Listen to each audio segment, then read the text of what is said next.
Hey, what's up guys, welcome back to the channel, hope you're doing well. Today I'm going to be sharing with you my planning system for a clutter-free mind. Let's get into it. Over the years I have tried many different things in terms of how I plan things and get things done. My system is a combination of a load of different things that I've seen online over the years, such as blog posts and YouTube videos. So this is kind of a system that I've ended up just putting together from all the different things that I've learned about planning and getting things done. What I have is I have Notion and Todoist, which is like my two hubs for tasks and projects. Todoist is for tasks and then Notion is for projects. And then secondly, I have weekly planning, and then from that weekly planning, I have daily planning. I've experimented with different systems and I've had these things in different ways, and I've managed to put them all together now in a pretty nice way. So let's get into me explaining how this all works together.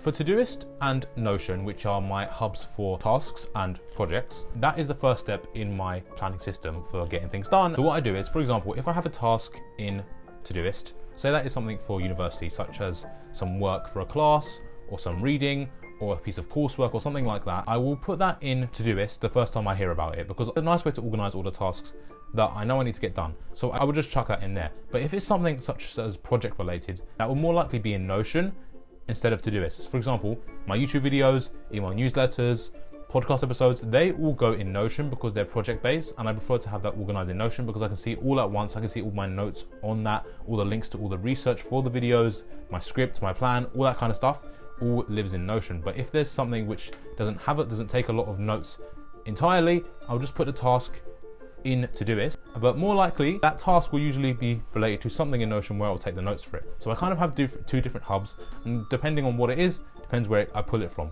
So like I said, a task for university, say I'm in a class and I get told about a task, I will just put that task straight into my Todoist. But if it's something such as an idea for a YouTube video, I will put that into Notion. Also, if there's a task or project that I have a deadline for, I will put that in my Google Calendar as well to know that I have a deadline, I need to get it done by a certain time. I'll get more into Google Calendar in a bit.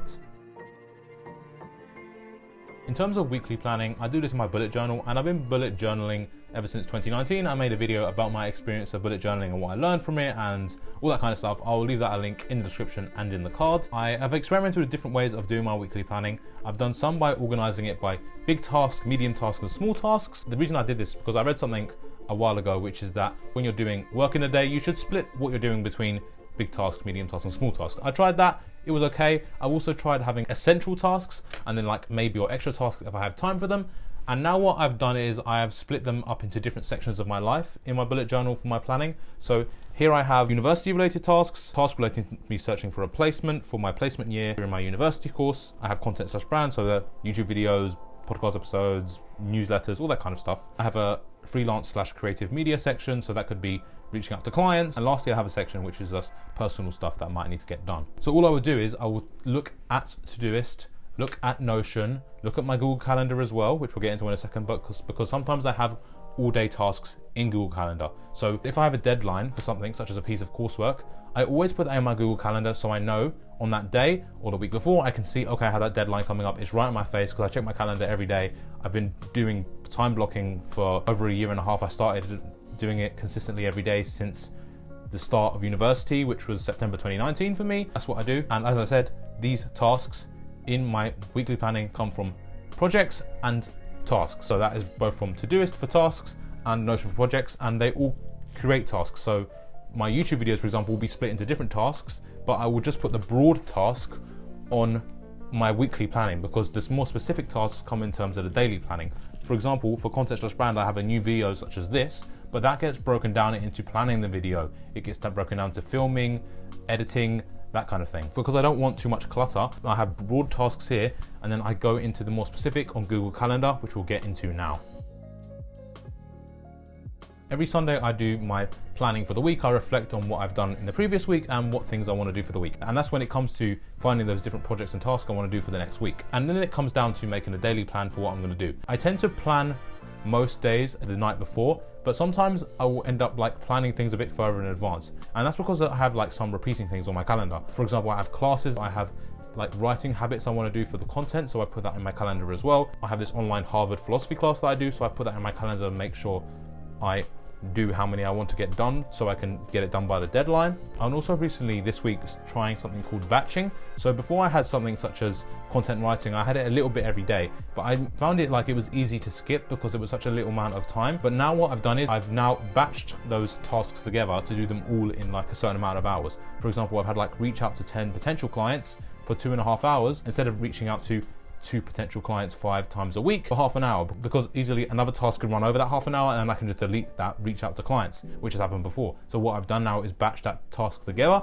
so I actually get it done. Also, when it comes to daily planning, and I use Google Calendar as I said, it's important to try and estimate how much time something's going to take you, and also leaving buffer room for that task. For example, this video right now, I know I could do it in about half an hour, but if I give myself an hour and a half and make sure I have enough time, make sure I don't overrun it into the next thing, it would make sure I'm not getting stressed out or anything like that, because I know I've given myself a large amount of time. Meaning if I finish earlier than I anticipated, that's a great thing, because I can now change that to a small amount of time and move the next thing quicker, or give me some time to do something else or whatever I want to do. Because when you have extra time, it's a great thing, but when you're really running late for time, that's something that could be the opposite of having a clutter-free mind. So that is like what we want to optimize through doing things such as time batching and time blocking. I don't want to make it feel stressful, because I feel that it would just defeat the purpose of this. The point of this is to make us feel more organized and make us feel like we've got things under control and not feel like everything is everywhere and we don't know what's happening. What's happening? And this system might feel a bit scattered, and I think I've got a few more improvements to make. I'm having to pull from 2 different places of Notion and Todoist, and I probably will try and combine it into one system, most likely being Notion.